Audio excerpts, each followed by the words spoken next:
There are places in the Pacific Northwest where people don't come back the same. Coast Guard stations that record your death before it happens. Logging towns where the trees bleed when you cut them. Fishing villages where the darkness is alive and hungry. Tonight, you'll hear 11 accounts from survivors who discovered what's really waiting in the fog. Some are still trying to escape. Others have accepted they never will. Welcome to Verified Fears. I've been studying atmospheric phenomena for 17 years, and I thought I understood fog. I thought I knew the science behind it, the temperature inversions, the dew point calculations, the maritime pressure systems that create banks of vapor rolling in from the Pacific. I came to Cape Disappointment in November with equipment worth $40,000 and the confidence of someone who'd spent half their career explaining weather to people who didn't care. I left 2 weeks later understanding that fog isn't just a meteorological event. Sometimes it's a warning. Sometimes it's a mechanism. Sometimes it's alive in ways that shouldn't exist outside of nightmare logic. Cape Disappointment sits at the convergence of the Columbia River and the Pacific Ocean, a headland in southwestern Washington that's been the site of countless shipwrecks, mysterious disappearances, and strange phenomena documented by maritime services for over a century. The Coast Guard station there is officially staffed, though staffed is generous. There's usually just one meteorologist and 2 maintenance technicians rotating through 6-week assignments. The lighthouse still operates, mostly automated now. But the older buildings remain functional, including the meteorological station where I was supposed to spend 3 weeks conducting a study on unusual fog pattern data that had been flagged by regional weather services. The fog at Cape Disappointment isn't normal fog. Everyone who works there long enough figures this out, though most of them rationalize it through conventional explanations. The maritime layer is particularly dense during certain months, they say. The convergence creates unusual wind shear. The monitoring equipment is sensitive to coastal anomalies. But the records told a different story if you knew where to look. 7 technicians had requested transfers in the last 4 years. 2 had left without completing their assignments. And one, a meteorologist named Dr. James Hendricks, had submitted a final report in 2008 that was marked inconclusive and filed away, never published. I found Hendricks' personal notes in the archive room, tucked behind official reports.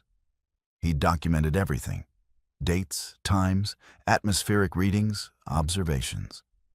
The entries grew increasingly erratic, his handwriting deteriorating from precise scientific notation to fragmented phrases.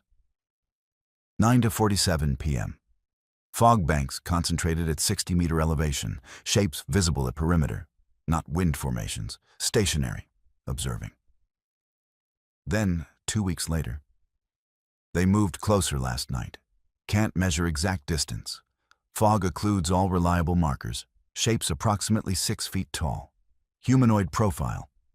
Face indistinguishable. The final entry was dated 14 days after his assignment began. I can see myself standing in the fog. Same clothes, same position. We're facing the shore. Hendricks never submitted another report. He was found in his quarters 3 days later, physically, unharmed but suffering from severe dissociative episodes. He was transferred to a psychiatric facility, and his position was marked as voluntary termination due to health concerns. No follow-up investigation, no attempt to verify his observations with instrumentation. I should have left right then. I should have read those notes, felt the ice in my spine, and requested immediate reassignment. But I was a scientist. Hendricks was clearly experiencing some form of psychological break. Stress-induced hallucinations, isolation psychosis. The assignments were long and the station was remote, and sometimes people's minds played tricks. I was different. I had proper training. I had protocols. I had the comforting certainty of someone who'd never yet encountered something that contradicted the basic laws of physics. The fog started appearing at 9:47 p.m. on my third night. I was running routine atmospheric analysis when one of my instruments flagged an anomalous pressure reading. I checked the sensor, temperature, humidity, barometric pressure, all within normal parameters, except for one peculiarity. The fog was denser than the surrounding air should allow. It shouldn't have formed a visible boundary, but there it was on my thermal imaging, a distinct line separating clear air from opaque gray. I went to the observation room and looked out toward the shoreline. The fog was rolling in with mechanical precision, creating a wall that moved neither faster nor slower, neither spreading nor contracting. It simply advanced at a consistent rate, like a curtain being drawn across the landscape. I took photographs, recorded video, documented everything. At 9:51 p.m., I noticed something in the fog that made my chest tighten. Shadows, shapes, figures standing motionless within the murk, their outlines barely visible, their forms indistinct. I called the station's night watch officer, a maintenance tech named Rodriguez. "Are there personnel outside?" I asked, trying to keep the tremor out of my voice. "In the fog?" "Negative," he said. "Everyone's inside." "Why?" "I'm seeing shapes in the fog bank. Could be some kind of atmospheric illusion, pareidolia, but I want to confirm personnel status." Rodriguez came up to the observation room. He looked at the fog, at my monitoring equipment, at my face. I saw the realization spread across his features, the recognition of what I was seeing, what it meant, what questions I was about to ask. "Dr. Hendricks saw them too," he said quietly. "Different people saw them at different times, but they always appeared at 9:47 p.m. "What are they?" I asked. "Nobody knows. They never get closer than about 200 yards. They just stand there, facing the shore, not moving. And in the morning, they're gone." I spent the next week documenting the phenomenon with obsessive intensity. Every evening at 9:47 p.m., the fog would appear. Every night, the figures would materialize within it. I captured them on thermal imaging, on visible spectrum photography, on my atmospheric instruments. The readings were impossible. The figures registered as approximately human temperature, 98.6 degrees Fahrenheit. But the fog itself was only 54 degrees. There should have been visible condensation from that thermal differential. There wasn't. The figures didn't cast shadows in conventional ways. They appeared to absorb light rather than reflect it. On the 8th day, I made a discovery that changed everything. I was reviewing footage from the previous night when I noticed something in the background of one of my thermal images. A reflection in the darkened window of the observation room. A figure standing behind me. The same figure that was standing in the fog 200 yards away. I rewound the footage, enhanced it, played it back frame by frame. In every single frame where a figure appeared in the fog, that same figure appeared in the window behind me, standing in the observation room. But I'd been alone. I'd checked. The door was locked. Nobody had come in. Yet there it was, a thermal signature of a human-shaped form standing directly behind where I sat, impossibly present and impossible to explain. I began correlating the figure positions with my own location. On November 11th, the figure in the fog was roughly 300 yards away, but the figure in the window reflection was closer, maybe 20 feet. On November 15th, the outdoor figure was closer to 100 yards, and the window reflection figure was only 10 feet away. They were moving simultaneously, closing the distance in parallel. That night, November 15th, I made a decision that still haunts me. I stayed up past 9:47 p.m. I waited for the fog. I watched it roll in with the same mechanical precision, and I watched the figures materialize. I positioned myself directly in front of the observation room window, facing outward, and I looked at the figure in the reflection. I really looked at it. The face was my face. Same features, same age, same expression of confused horror. But the eyes were wrong. They reflected no light. They were empty in a way that suggested not the absence of light, but the absence of consciousness. The figure wearing my face stood in the window reflection, with its body facing the shore, its head tilted slightly, and its non-reflective eyes fixed on something I couldn't perceive. I ran. I'm not proud of it.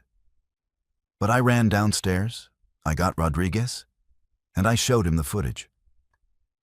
He watched it without surprise, without shock. He just nodded with the weariness of someone watching another technician learn a truth that the station had been keeping for years. Hendricks figured it out, Rodriguez said. Each person here for more than a week, the fog starts showing them versions of themselves. Copies. They get closer every night. After about 2 weeks, the copy is close enough to come inside. That's when people request transfers or stop reporting to their stations. What happens to them? I asked. The copies. What are they? I don't know. But Hendricks, he stayed after his copy got all the way up to him. He was in his quarters. We found him staring out the window at nothing. He kept saying he wasn't sure which one was real anymore, him or the one in the fog. Whether he was the original, or if he'd already been replaced and nobody noticed. I left Cape Disappointment the next morning. I reported equipment malfunction, falsified sensor data, submitted my resignation, effective immediately. I told no one what I'd actually documented. I wrote up Hendricks' notes and my own data, encrypted the files, and locked them away where they belong. But here's what keeps me awake at night. I've been watching my own reflections, in mirrors, in windows, in any reflective surface. I keep catching glimpses of someone standing behind me who shouldn't be there. Someone with my face and empty eyes. Every reflection is a little clearer than the last. Every image is standing a little closer than it should. I don't know if I left the station in time, or if I brought something back with me. I don't know if the figure in the fog that looked like me stayed there, or if it followed me home.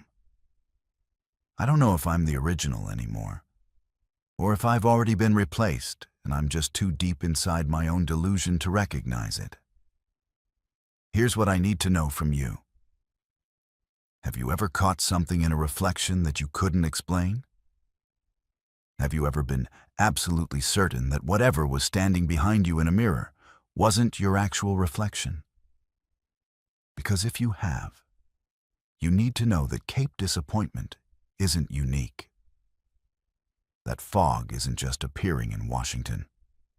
The phenomenon has been documented, unofficially, quietly, hidden away in archives that are supposed to stay closed, in coastal stations all up and down the Pacific Northwest. And the figures are getting closer every year. The 9:47 p.m. fog is arriving in more locations. The copies are multiplying. And nobody's talking about it because nobody wants to admit what it means when you see something wearing your face that definitely isn't you. What would you do if you caught your reflection looking back at you with eyes that reflected no light? My name's not important anymore. The cops know who I am. The Forest Service knows. And if you're reading this, you probably don't care about names anyway. You care about what happened that night in November when 6 of us went into the Timber Ridge Forest to make one last score before the season closed. We were desperate. The mill had been shuttered for 37 years since 1987, and the town was dying. Forks, Tacoma, all the logging communities were shrinking turning into tourist traps or ghost towns. Timber Ridge wasn't even on most maps anymore. Population somewhere between 40 and 60, depending on whether you counted people who'd actually died, but nobody reported it. We'd gotten a tip from someone who knew someone that there was old-growth timber on protected land about 12 miles northeast of town, in a section that the government had supposedly marked off limits back in the 70s. The trees were massive. Some of them had to be 300 years old.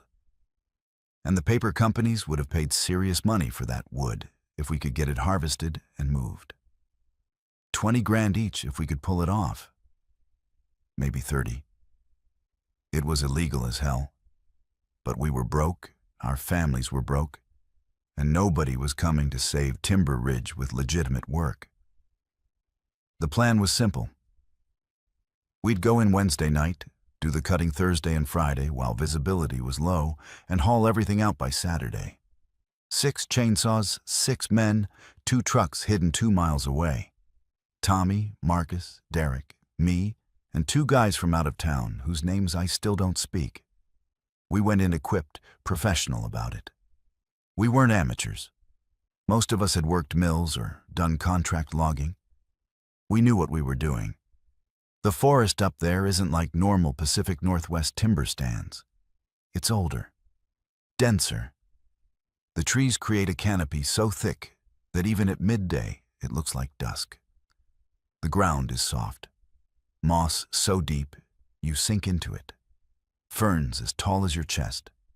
Everything wet and rotting and alive in this accelerated way that feels wrong. The smell is overpowering. Not fresh like people imagine old-growth forests smell. More like something dying very slowly, decomposing in real time while still standing. We cut a path in and set up our first work zone around 11 p.m. Thursday morning. The trees were monsters. The first one we marked had to be 16 feet in diameter at the base. We started the chainsaws and went to work. The cut was clean, professional. By 2 p.m. we had the first tree down, and we started the bucking process, cutting it into manageable logs. That's when we noticed something wrong. The tree's interior wasn't the pale wood we expected. It was darker, almost bruised-looking. And when we cut deeper, it got worse. The wood started getting redder. Actual red, like meat. Probably iron oxide in the soil, Derek said. But he said it wrong. His voice was uncertain. Iron oxide doesn't look like blood. Iron oxide doesn't smell like copper and rust and something organic that makes your stomach flip. We kept cutting. Professionals pushed through weird stuff. We needed the money. We made the cuts, and we moved on to the second tree. Same thing. Darker interior. Red wood. But this time, when we finished the first clean cut on the trunk, the tree didn't just sit there. It moved. The cut edge actually expanded slightly, like the tree was breathing, like the wound was pulsing. We all saw it. Nobody said anything. We just stared. Marcus ran his hand along the cut. Still wet, he said. Interior moisture, that's all. But it wasn't moisture. It was warm. He jerked his hand back. It's hot. The wood's hot. By 4 p.m. we had 4 trees down, and every one of them had the same characteristics. Red interior, warm to the touch, and they were all healing. The cuts we'd made in the morning were closing. The red wood was knitting back together, creating this twisted, scarred surface where we'd opened them up. It wasn't fast. You could only see it if you looked at something you'd cut hours before. But it was happening. Trees didn't do that. Wood didn't do that. We should have left. Every rational thought screamed at us to pack up and get out. But we'd only gotten 4 trees. We weren't going to leave with nothing. We told ourselves it was some weird adaptation. Maybe the trees were diseased but valuable anyway. Maybe nobody needed to know exactly what we'd encountered. We went back to camp and slept in the trucks, and none of us talked about what we'd seen. Friday morning, we started again. The plan was to finish 6 more trees, get the heavy equipment in to move them, and clear out by evening. We fired up the chainsaws at 7 a.m. The first cut of the day went into a massive tree on the north side of our work zone. The chainsaw screamed into the wood, and the tree screamed back. That's the only way I can describe it. It was a sound, a high-pitched, sustained shriek that came from inside the wood. It wasn't wind through branches. It wasn't creaking timber.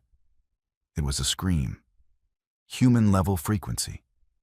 A sound that made your teeth ache and your spine want to curl up on itself. The chainsaws cut into it deeper, and the scream got louder. All 6 chainsaws started up in response. All 6 of us instinctively hit the kill switches. Silence. Complete silence, except for our breathing and the idle rumble of equipment still running. And then Derek started screaming for real. He was holding his arm, and his arm was wrong. It was split open from wrist to elbow, the cut jagged and deep and bleeding hard. He said the chainsaw jumped. Said it kicked back, but he wasn't the one holding a running chainsaw. His was off. One of the other guy's chainsaws was running, and it was positioned right where Derek's arm had been. We got a tourniquet on him, radioed for emergency services from a portable unit. He needed hospital-level care, and we all knew it. While we were dealing with Derek's arm, Tommy noticed something in the tree we'd been cutting. The wound had changed. Instead of the usual red interior, there were shapes visible in the cross-section, shapes that looked like fingers, fingernails, palm creases. "There's something in there," Tommy said, and his voice was shaking hard. "Inside the tree. There's something in there, and it's human." We looked closer. The cut surface of the tree showed cross-sections of what looked unmistakably like human tissue embedded in the wood. Bones, hair, teeth. Not recent remains. These were ancient, partially fossilized, integrated so completely into the tree's growth structure that they'd been part of the wood for decades, maybe centuries. The tree had grown around them, incorporated them. And when we cut the tree, we'd expose them. The 2 out-of-town guys didn't say anything. They just grabbed their gear and walked out of the forest. Just walked. Didn't run, didn't panic. Just methodically collected their stuff and left. We never saw them again, and the cops never found them. They're just gone. The rest of us got Derek to his truck and drove him to the ER.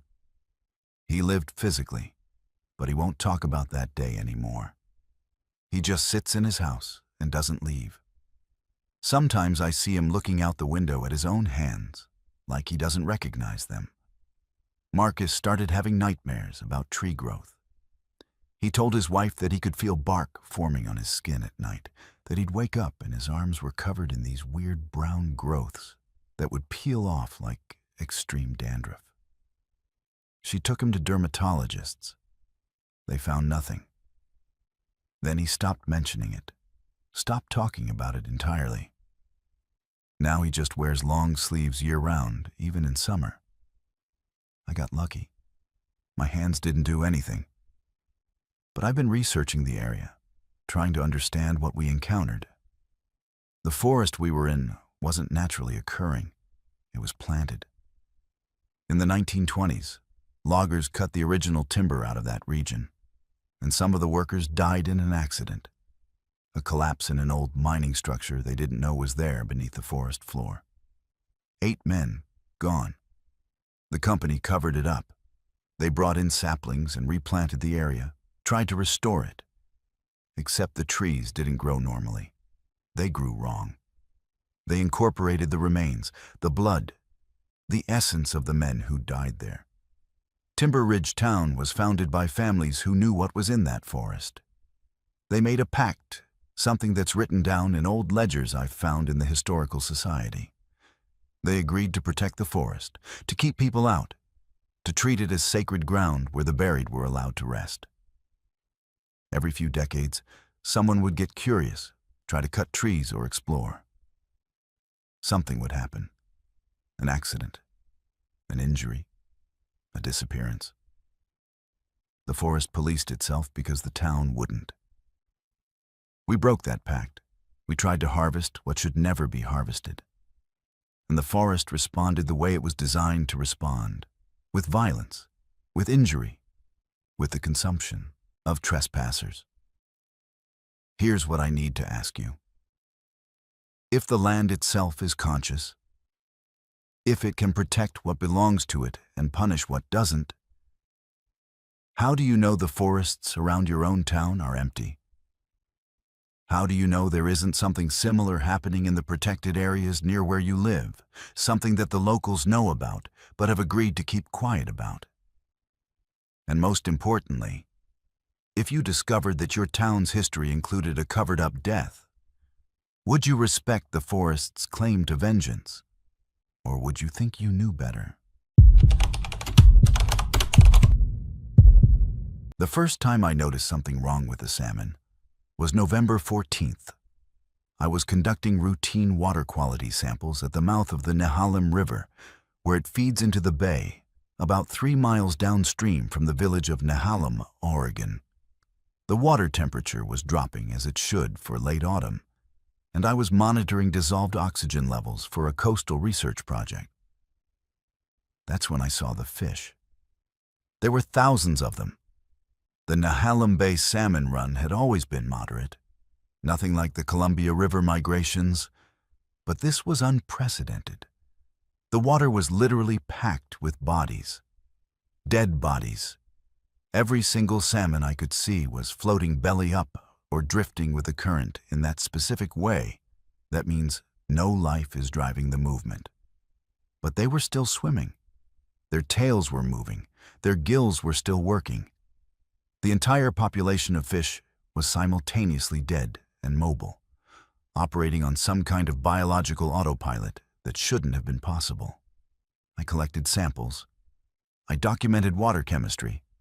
I filmed the phenomenon on my phone because nobody was going to believe what I was seeing. The salmon were moving upriver despite being clearly deceased. Eyes clouded over, bodies decomposed to the point where flesh was separating from the skeleton, yet still driven by some mechanism toward their spawning grounds miles inland. It was like watching a horror film where something had animated corpses and forgotten to make them look alive. By that evening, the local fishing community had noticed. The Nehalem Bay area had maybe 300 permanent residents, most of them connected to fishing or tourism. People were pulling dead salmon out of the water, confused about what was happening, calling the Department of Fish and Wildlife. The official response was equally confused. Algae bloom? Disease? They ran tests. They found nothing unusual in the water chemistry. The salmon were dead. The salmon were also somehow still moving. There was no explanation that fit the parameters. Then people started getting sick. Not dramatically, nothing acute, just subtle things at first. A woman named Catherine, who'd handled several of the fish, reported feeling a compulsion to walk down toward the river around dawn, even though she lived 2 miles away. A fisherman named Dale said he couldn't stop thinking about water, about moving upstream, about reaching somewhere he couldn't remember being before. 3 teenagers who'd been playing near the docks woke up asking why their parents were stopping them from going to the beach, why they had to stay in their rooms, why the only thing they wanted to do was get back to the water. I documented everything. I was supposed to be there for 2 weeks as part of a standard environmental assessment project. The university was interested in how coastal communities were being affected by changing ocean temperatures. I hadn't expected to encounter a phenomenon that violated basic biological principles. By November 18th, I'd set up monitoring equipment at multiple points along the river, and I was essentially functioning as both scientist and reporter, trying to make sense of what was happening. The illness, and I'm going to call it an illness because there was no better term, seemed to progress on a timeline.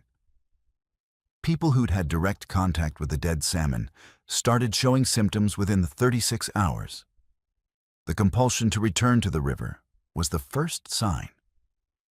Then came the physical changes. Skin texture would alter slightly, becoming smoother, almost scaly.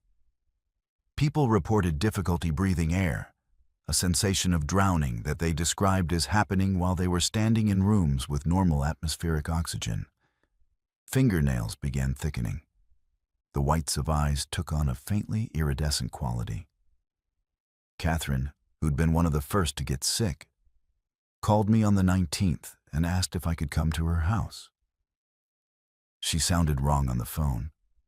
Her voice had this quality that I can only describe as echoing, like she was speaking from inside water. When I arrived, I found her in her bedroom with her window open despite the cold temperature. She was soaking wet, and the carpet around her was destroyed, the padding saturated. She'd been pouring water over herself repeatedly, she explained. She couldn't stop. Every time the wetness dried, the compulsion became unbearable. "I know where I need to go," she told me, her speech slurring slightly. "I can feel it.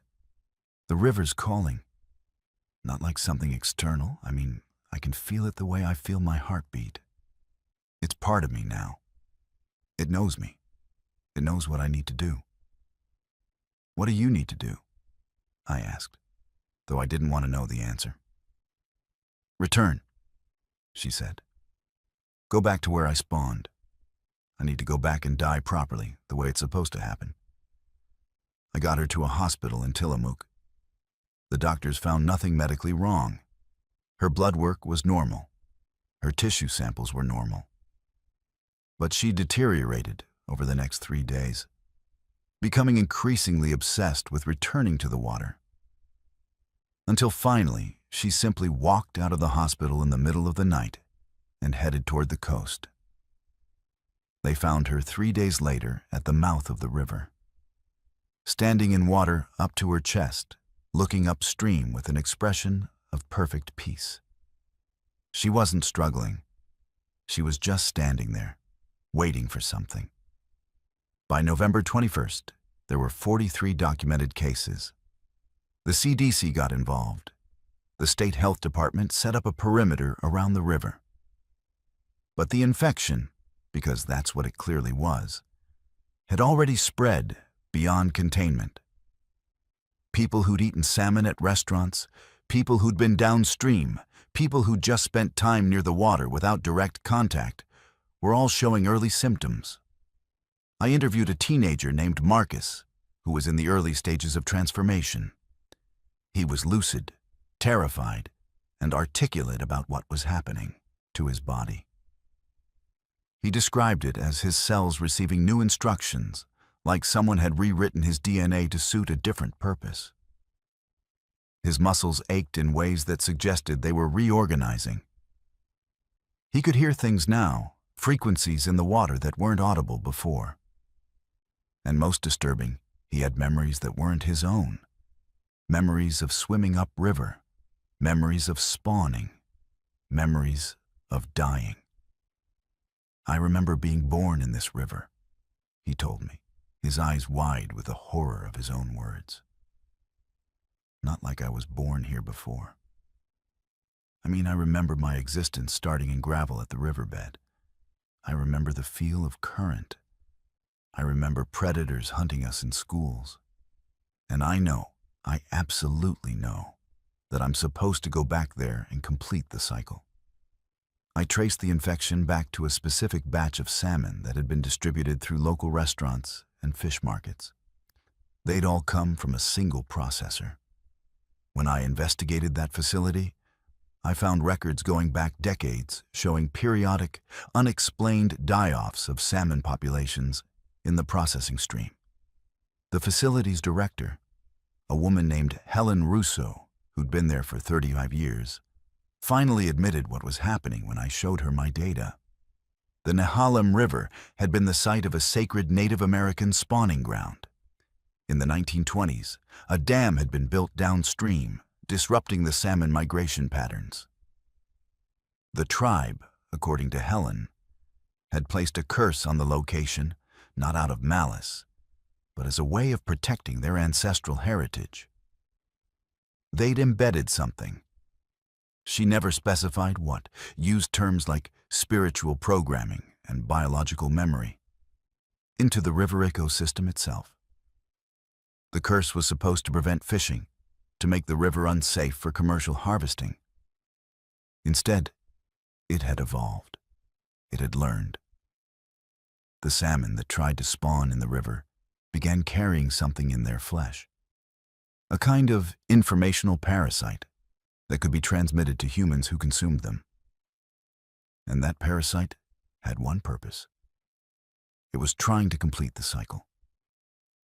It was trying to turn people back into salmon, or at least into something that resembled the spawning process. The compulsion to return to the river, the physical transformation, the memories of life in water. These were all mechanisms designed to drive infected humans into the river, where they would enter the water, and the water would complete the transformation. Helen showed me research she'd been conducting in secret for 25 years. She documented 127 cases of infection going back to 1998. Some of the infected people had simply vanished into the water. Others had managed to stay on land, but they were trapped, unable to fully transform, unable to live normally, existing in this agonized state between human and salmon. A few had relocated far from water and reported that the compulsions faded after several years, though they never fully disappeared. The river's hungry, Helen told me. It's not trying to be malicious. It's trying to restore what was taken from it. And it's learning how to do it better each time. By the time I left Nehalem Bay on November 24th, 147 people had been documented with active symptoms. The government was setting up quarantine zones. They were releasing information about avoiding salmon from the Nehalem River. But the damage was already dispersed. The infection had reached Portland. It had reached Seattle. Salmon from the contaminated processor had been shipped across the entire Pacific Northwest. The question I need to ask you is this. Every salmon season, thousands of people eat fish from rivers where indigenous peoples have embedded spiritual protections for centuries. How many of them have already consumed something that's slowly rewriting their biology? How many people are feeling compulsions they can't explain, sensations of drowning that don't make logical sense, memories of lives they've never lived? And most importantly, what happens when the infection reaches critical mass? When enough people have been transformed that they all simultaneously feel the need to return to water? This is Technician James Werner, Maintenance Rotation 7, Day 4 of 14. Arrived at the station November 3rd via helicopter. Weather conditions stable. All equipment functional, except, actually, I need to note this. The seismograph in the main lab is doing something unusual. The needle's been active for 3 days straight, but there's no seismic activity, no tremors, no detected movement. But the needle keeps drawing lines, patterns. I'm going to document this in the maintenance log because it doesn't make sense. Maintenance Report, November 7th, 2025. Equipment status. All systems operational except Seismograph Unit 4, which shows needle activity inconsistent with detected seismic data. James Werner recommends replacement or recalibration. Recommendation: monitor for 48 hours before deciding on replacement. Recovered audio log, Mount St. Helens Station, November 8th, 2025, 09:23. The seismograph is still active. I've been watching it for hours. The needle movements aren't random. They're consistent, rhythmic almost. And I'm going to say this, even though it's going to sound insane. It looks like it's drawing faces, not abstract patterns. Actual faces, different faces each time. I've been taking photographs of the readouts because I know what I'm about to tell the university is going to sound like I'm losing my mind up here. But yesterday, it drew what looked like a family photo. Parents and 3 kids. Today, it drew what looks like a single portrait. Very detailed, very specific. I can count the person's teeth in the seismic readout. How is that possible? University response. Email to Werner, November 8, 2025. James, your report is concerning. It's possible the equipment has suffered electrical degradation despite showing normal operational status. We're recommending you photograph the readouts and submit them via satellite uplink. We'll have our lab analyze the images. In the meantime, continue standard maintenance protocols and log any changes. The station is important to our research. Don't let equipment failure compromise data collection. Recovered audio log, Mount St. Helens Station, November 9, 2025, 16 to 11. The seismograph has started making sounds.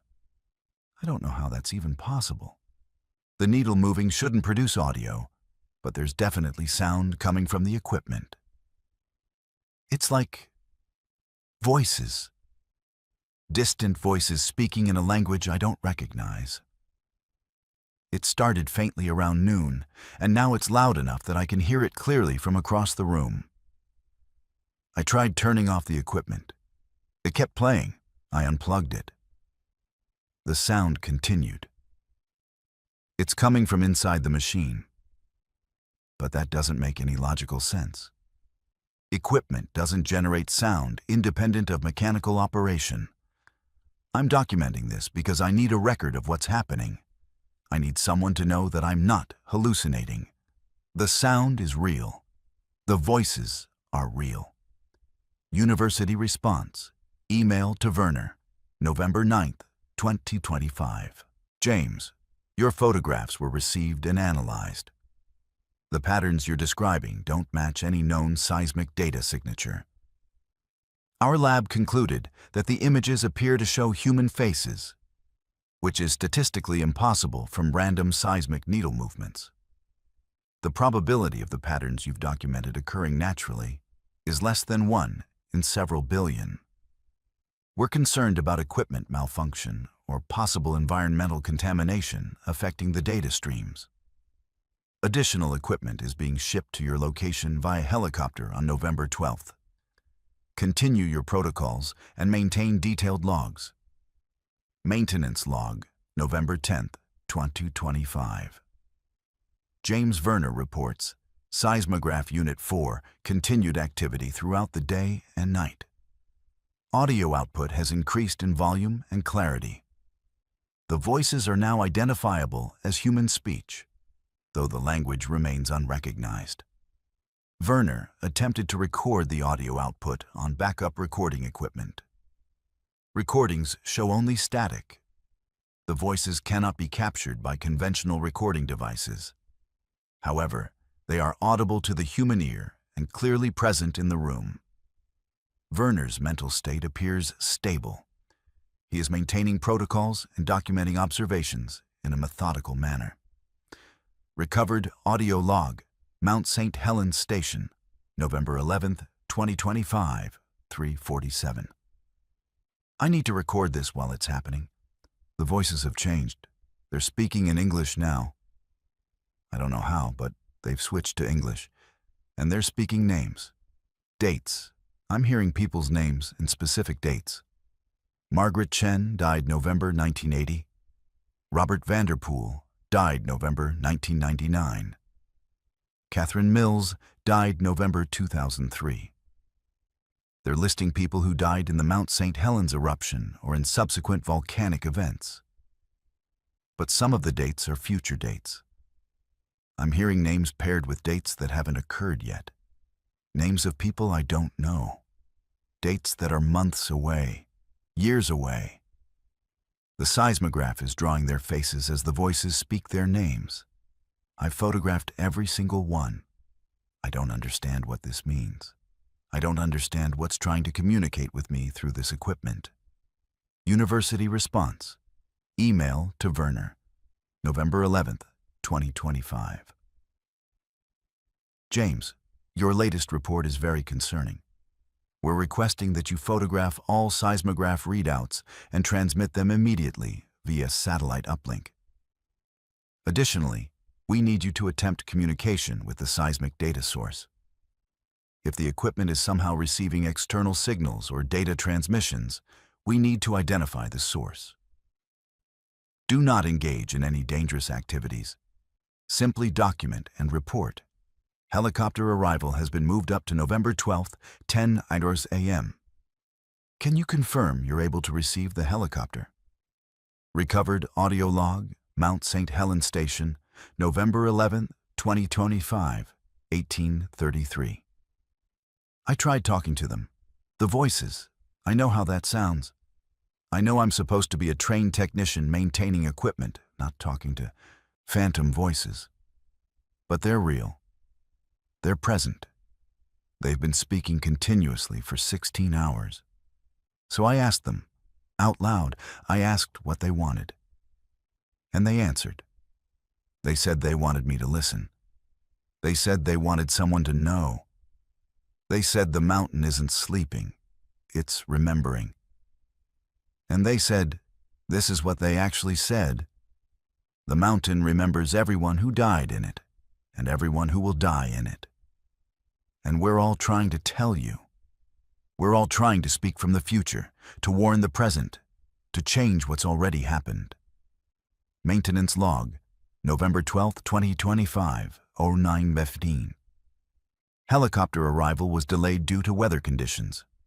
ETA now 14:30. Technician Werner reports that Seismograph Unit 4 continues to produce voice output and visual data. Werner has attempted communication with the phenomenon and reported receiving coherent responses. Werner's demeanor during radio check-in was unusually calm. He stated he understands what's happening now and that he's prepared for the helicopter team's arrival. Final recovered audio log, Mount St. Helens Station, November 12th, 2025, 12:22. The helicopter is coming at 2:30. I can see it on approach now, and I need to record this because once I leave this station, nobody's going to believe what happened here. The voices have stopped. The seismograph needle is frozen at a specific position. It's drawing a face, my face. Not like it predicted my face. I mean, it's accurate to how I look right now, today, this moment. The mountain knows who I am. The voices told me why. They said I was always supposed to be here on this date, at this time, to receive this message. They said I died in the 1980 eruption. And I will die in an eruption that hasn't happened yet.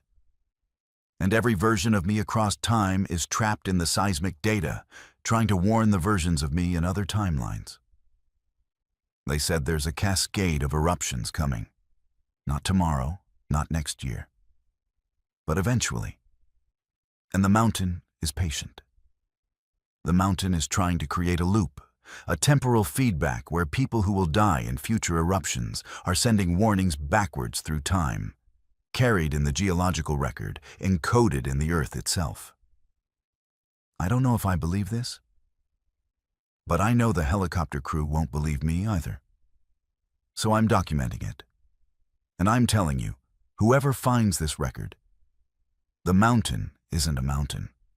It's a device. And it's been collecting data about human deaths for centuries, waiting for the moment when it could use that data to communicate backwards through time. The question is, has it already changed the future? Have the warnings already arrived and altered history? Or are they arriving now, for the first time? Which means the eruptions the voices were describing haven't occurred yet, and the mountain is still trying to prevent them. Incident report, November 12th, 2025, 15:45. Helicopter recovery team arrived at Mount St. Helens Station at 14:32. Technician James, Werner was located at the station in stable condition. All equipment was functional and operational. However, Seismograph Unit 4 displayed no unusual activity during team inspection. Equipment functioned normally throughout the recovery process. Technician Werner's personal audio logs were recovered and are being evaluated by university personnel. Werner declined medical evaluation, but agreed to psychological assessment upon return to Seattle. Psychiatric evaluation, University of Washington, November 13, 2025. Patient James Werner presents as articulate and coherent. No signs of acute psychiatric distress. Patient maintains that his logs are accurate and that the seismograph equipment produced voice output and temporal data.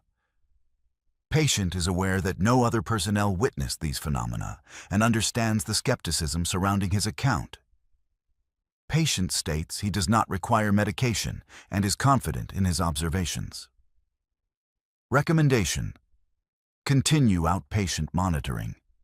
No involuntary psychiatric hold warranted at this time. Here's what I need to ask you. If equipment designed to detect the Earth's movements could theoretically receive signals from the future, from people who will die in catastrophes not yet occurred, would governments or universities admit to receiving those warnings? Would they try to prevent the predicted disasters? Or would they accept them as inevitable? And most importantly, if you could receive a message from your own death telling you the exact date and method of how you'll die, would you want to know? Because every seismic station in the Pacific Northwest is recording something.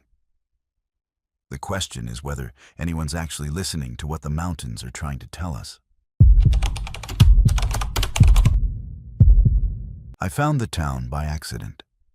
I was supposed to be documenting abandoned logging settlements in the Tillamook rainforest for a documentary project, and my GPS coordinates were off by about 3 miles. When I emerged from the dense forest onto what used to be a logging road, I saw the mill. Not the remnants of a mill, an actual mill, standing there like someone had paused time in 1952 and simply left it running. My name is Michael. I was 34 years old when I walked into Idiotville, Oregon on a Tuesday in November. I'm 36 now, or at least that's what my driver's license says. I'm still not entirely convinced that 2 years have actually passed, but the calendar and the people around me insist they have. So I'm going to tell you what happened, and I'm going to ask you to figure out what's real, because I'm not sure I can anymore. Idiotville isn't on modern maps. It was founded in 1923 as a logging settlement and was abandoned en masse in 1952, which is where the historical record ends. Population was somewhere around 300 people when it was active. The town had a mill, a school, a general store, and about 40 houses arranged in neat rows. When I arrived, everything was still there, perfectly preserved. Like the community had simply decided to walk away one day and nobody had touched anything since. My camera crew, there were 4 of us, set up equipment and started filming. We were documenting the architecture, taking measurements, interviewing each other about what might have caused such a sudden exodus. It was interesting work. Creepy in that way old ghost towns are creepy, but professionally manageable. We filmed all afternoon, and as the sun started setting, we decided to camp on site rather than drive back to the nearest town. That's when things became strange. We set up tents near the mill, and around 5:47 p.m., the machinery inside started running. All of it. Saws began screaming, conveyor belts started moving, hydraulic systems engaged, all without anyone touching anything, all despite there being no power source we could identify. The 4 of us stood there listening to the mill operate, and nobody said anything because what do you say when a building that's been silent for 70 years suddenly wakes up? The acoustics, Sarah, my lead cinematographer, said. Went through the structure, creating vibrations that start industrial machinery? I interrupted. That coordinate perfectly at exactly the same time? The mill ran until 6:15 p.m. Then it stopped. Completely. Like someone had flipped a switch. And in the sudden silence, we heard something that made my stomach clench. Footsteps. On the metal catwalk inside the mill. Multiple sets of footsteps, the sound of work boots on metal grating. The mill was occupied. We should have left. We had a vehicle. We had supplies. We could have been back in civilization in 4 hours. But we didn't leave. We convinced ourselves it was an animal. Maybe a mountain lion or a bear had somehow learned to walk in patterns that mimicked human work boots. Maybe there was a hermit living in the structure. Maybe there was a perfectly rational explanation that we just hadn't thought of yet. So we stayed. We set up better equipment. We decided we'd film whatever was happening inside the mill at night. What we filmed changed everything. The footage showed the mill in full operation, dozens of workers moving through the structure with purposeful efficiency, feeding logs into saws, operating pulleys and conveyor systems, moving processed timber to loading areas. All of them wearing clothes from the 1940s. All of them performing actions with the choreography of people who'd done this same job thousands of times. And all of them completely translucent. We could see through them. We could see the machinery through their bodies. But they were aware of us. When we filmed them, they looked directly at the cameras. Their expressions were neutral, almost peaceful. They didn't try to communicate. They just acknowledged that we were there, observing them, and then they went back to work. The second night, something changed. When the mill started up at 5:47 p.m., one of the workers, a man with a distinctive scar on his face and a name tag that read Harold, walked directly toward my camera. He walked through the wall of the mill and stepped outside. He was still translucent, still ghostly, but he was looking at me, really looking at me, and he pointed at my watch. I looked down. The watch was broken. The hands were spinning frantically, cycling through all 24 hours. I looked at my phone. The date display was flickering between multiple dates. November 1952, November 2003, November 1998, November 2025. Time wasn't stable in Idiotville. Or rather, all the time periods were occupying the same space simultaneously. Harold pointed again, not at the watch, but at me. And I understood somehow that he was showing me something about my own timeline. He was trying to tell me that I was losing temporal coherence, that by being in Idiotville, I was becoming unstuck from my own chronological existence. "We need to go," I said to my crew. "Pack everything, now." They argued. Sarah wanted to film more. The other two cameramen wanted to investigate the mill. But something in my voice must have communicated actual danger, because they started packing. We had everything loaded in the vehicle within 20 minutes, and we drove away from Idiotville as fast as the old logging road allowed. Here's where it gets difficult to explain. We arrived at a hotel in Tillamook 3 hours later. We checked in, and I immediately went to my room and checked the date on my watch, my phone, the hotel phone. It was November 7th, 2025. The same date we'd left Idiotville.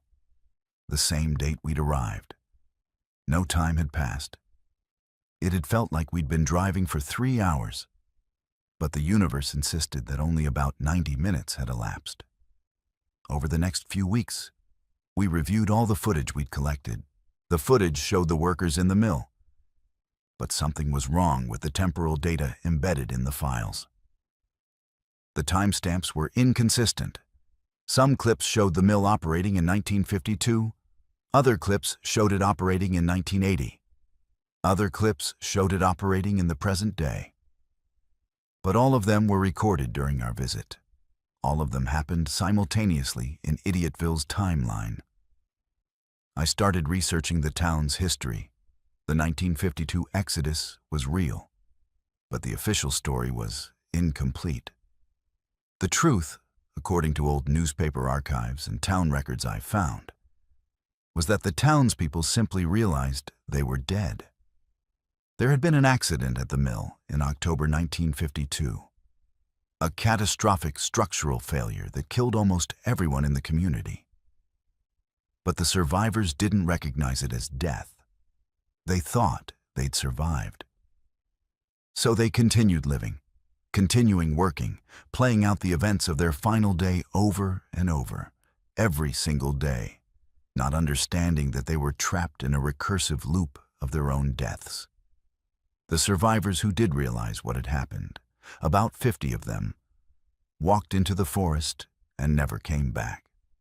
That's the 1952 exodus. Those weren't people abandoning the town. Those were people trying to escape from being dead, but not knowing it. Sarah quit the project. She wouldn't talk about why, but she moved to California and changed her phone number. One of the cameramen, David, called me 3 weeks later and said he'd noticed his watch had started malfunctioning again. The hands were moving wrong. The date kept shifting. He was starting to think that maybe he'd never actually left Idiotville. Maybe he was still there, still filming, and his memory of escape was just part of the recursive loop, a detail the town had inserted into his consciousness to keep him compliant. I tried to reassure him, but I've been noticing the same thing with my equipment. Video files that shouldn't exist are appearing on my hard drives. Footage of the mill operating, filmed from angles I've never set up cameras from. Clips showing dates that are months in the future. And I keep hearing the sound of work boots on metal grating in moments when I'm completely alone. Here's what I need to ask you. How many abandoned towns do you think exist in remote areas where the residents simply don't realize they're dead? How many places still operate perfectly, the machinery still running, the daily routines continuing? Because the people who died there haven't accepted that anything fundamental has changed. And if you were to visit one of these places, how would you know you were actually leaving? How could you be certain that your memory of escape isn't just another loop, another detailed delusion inserted by the town itself to keep you believing you got away? Because I'm starting to think I never left Idiotville. I think I've been here the whole time, watching my own documentary footage, confused about why it seems like I'm living in Tillamook in 2025 when I know, deep down, that I've been dead for 73 years. I was supposed to be there for 2 weeks. Routine maintenance on the automated weather equipment, standard data collection, basic facility inspection. I've done this job 12 times before at different island stations along the Washington coast. Destruction Island is small, about 30 acres of black rock jutting from the Pacific roughly 3 miles offshore. And it's one of the more remote assignments. The lighthouse is mostly automated now, but the government still maintains a weather station because the atmospheric data collected there is valuable for maritime safety and climate research. I was trained. I was prepared. I was completely unprepared for what actually happened. My name is Thomas Reeves. I've been working for NOAA for 8 years, and I've never filed a report like this one. I've never had an experience that contradicted basic physics in ways that official documentation can't accommodate. But I'm going to tell you exactly what happened on Destruction Island during the 2 weeks of November 3rd through November 17th, 2025, because someone needs to know the truth, and the official channels have made it clear they're not interested in recording it. The boat dropped me off on a Tuesday morning. Clear skies, moderate seas, the kind of day that makes island work feel almost pleasant. I unloaded my equipment, checked the facility, and began my systematic inspection of the weather monitoring systems. Everything appeared normal. The barometric pressure sensor was functioning correctly. The anemometer was recording wind speed accurately. The hygrometer was measuring humidity within expected parameters. I settled into the small living quarters, made some coffee, and started my routine data downloads. By 6 p.m. that evening, the barometer was reading something impossible. The atmospheric pressure was dropping at a rate that should have corresponded to a catastrophic hurricane formation. But the sky was clear. The wind was moderate. There was no indication of any weather system developing. I checked the equipment twice, recalibrated the sensors, and documented the anomaly. Equipment malfunction was the most likely explanation. Then I saw the lighthouse beam. It was rotating normally, sweeping across the ocean in the standard pattern. But its shadow was wrong. The shadow the beam cast on the rocks wasn't moving in synchronization with the light source. It was rotating in the opposite direction. I watched it for 20 minutes, telling myself it was an optical illusion, that my eyes were playing tricks on me in the fading light. But the shadow continued moving against the light source, creating this doubled illumination effect that shouldn't exist. The barometer kept dropping. By midnight, it was reading a pressure value that was literally lower than has ever been recorded on Earth. Physically impossible. And despite the equipment readings, the weather wasn't changing. The sky remained clear. The wind remained calm. But the island itself was changing. The temperature was dropping. Not gradually. In discrete steps. I'd be sitting in my quarters, and suddenly the temperature would plummet by 10 degrees Fahrenheit. Then it would hold steady. Then it would drop another 10 degrees. Like something was incrementally removing heat from the environment. I tried radioing the mainland. No response. The radio was functioning. I could hear static. I could hear carrier waves. But no one answered my calls. I tried the emergency beacon. Same result. Working equipment. No response from any receiving station. It was like the island existed in a communication void. The second night, I experienced my first physical manifestation. I was lying in bed, unable to sleep because of the temperature fluctuations and the anxiety about my malfunctioning equipment, when I felt pain in my chest. Intense, localized pain directly over my heart. I got up, turned on the lights, and examined myself. My skin looked fine, nothing visible. But the pain was intense, and it was getting worse. I took ibuprofen. The pain didn't respond. I was about to use the emergency medical kit when the pain suddenly stopped. Completely, like someone had flipped a switch. I checked my reflection in the mirror. My eyes looked normal. My skin looked normal. But something was fundamentally wrong with my reflection. It was slightly out of sync with my movements. When I moved my left arm, my reflection's left arm moved a fraction of a second later. When I tilted my head, the reflection tilted at a delayed interval. My reflection was moving in a different timeline than my body. By the third day, I was documenting phenomena that violated every physical law I understood. The rain was falling upward from the ground. I watched it with my own eyes. Water vapor rising from the rocky soil, ascending into the sky, defying gravity. But I could feel rain on my face. There was moisture in the air. The upward falling rain was real, and it was simultaneously impossible. The barometer was now reading values so extreme that the needle was hitting the mechanical stops. The equipment couldn't measure how low the pressure had actually become. I started experiencing symptoms I initially attributed to altitude sickness or some kind of medical emergency.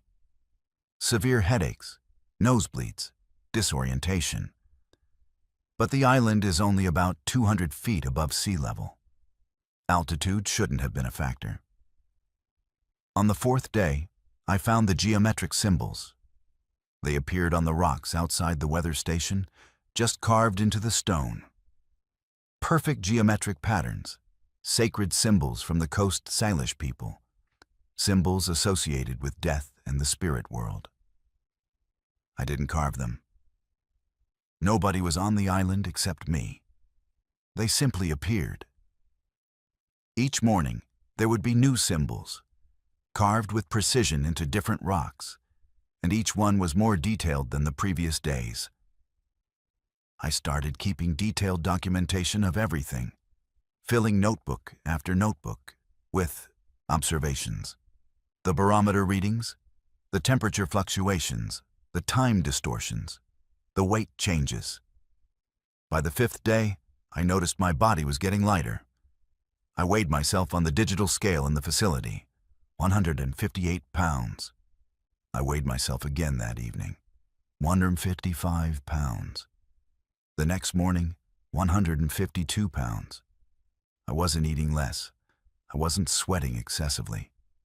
I was literally losing mass for no discernible reason. The island was teaching me something through these phenomena, or something was teaching me using the island as a medium. The barometric pressure represented the weight of accumulated violence that had occurred on this rock. The upward rain represented something's blood falling skyward. The geometric symbols represented a catalog of death, and my body's mass loss was synchronization. The island was making me compatible with what it was trying to communicate. On the seventh day, I saw them, the shadows in the fog. Not fog that was naturally occurring, the weather was still clear, but fog that was manifesting in isolated patches around the island's perimeter. And within that fog, I could see shapes. Human-shaped shadows that looked like they were climbing up from the ocean itself. Dozens of them. Hundreds. The faces were too dark to see, but the outlines were unmistakably human, and they were all facing the island, looking directly at me. I recognized what they represented. Destruction Island is where the Desthemale tribe was massacred in 1787. The Tlingit were attacked by European traders and sailors in what became known as one of the earliest recorded acts of genocide in the Pacific Northwest. Dozens of indigenous people were killed on this rock. Their bodies were buried in unmarked graves. Their spirits never received proper rest. Their deaths were never properly acknowledged by the government that now maintained a weather station on top of their gravesite. The shadows in the fog began moving toward the shore. Not menacingly, with purpose, with intention. They were pulling themselves up from the water, and I realized that every shadow represented a death. Every face in the fog was someone who had died here, and they were all converging on the weather station where I stood. I ran inside and locked the doors. Not because I thought locks would stop spirits, because I needed to feel like I was doing something, anything, to maintain the illusion of control. Through the window, I watched the shadows climb the rocks. They didn't break through the doors. They didn't try to force entry. They simply surrounded the building, every window filled with those dark faces, and they began speaking. Not in English, not in any language I recognized. But I understood the meaning perfectly. They were telling me I was standing on mass graves. They were telling me this island was a tomb that nobody acknowledged. They were telling me that my presence here, maintaining weather equipment, collecting data about atmospheric conditions above their bones, my presence was complicity in the erasure of their deaths. On the 8th day, I made a decision. I wasn't going to survive 2 weeks on this island. I was going to accept that something fundamental had changed, that I was no longer operating in the reality I'd thought I inhabited. I wrote down everything I'd experienced. I documented all my observations. And I walked to the lighthouse and climbed to the top. I didn't jump. I want to be clear about that. I climbed to the top of the lighthouse, and I looked out at the ocean, and I waited. The shadows came up out of the water and surrounded the lighthouse tower. The ones who had died here, the ones whose deaths had been forgotten, they rose up around me. And they showed me what death felt like from their perspective.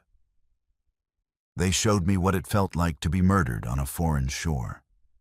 They showed me what it felt like to have your death erased from history, to become a footnote in some trader's diary rather than a human being who mattered.